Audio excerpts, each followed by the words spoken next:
Трибина на тема влијанието на спортот во локалната заедница синоќа беше одржана во Штип во напорите да се најде решение за подобар и поуспешен спорт.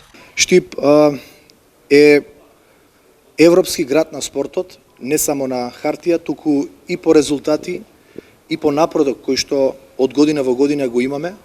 Морам да истакнам дека во изминатите години како локална самоуправа се трудиме да го омасовиме спортот, да создадеме соодветна спортска инфраструктура и да дадеме соодветна подршка на спортските колективи.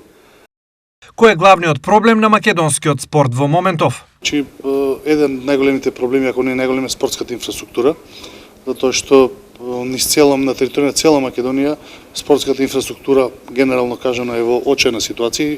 Токму тука е акцентот на Министерството за спорт во изминат период, да што е може да направиме подостојни услови да младите спортуваат, рекреираат и се развиваат во професионален спорт. Така да вториот дел е изнаоѓање на финансии да се поддржи спортот, меѓутоа исто така и во едукација на спортските менаџери. Вакви трибини Министерството за спорт ќе одржи и во други градови со цел да се слушнат мислења за изнаоѓање решенија во Македонија, условите и резултатите за спорт да се подобрат, бидејќи во повеќе спортови стагнацијата е присутна.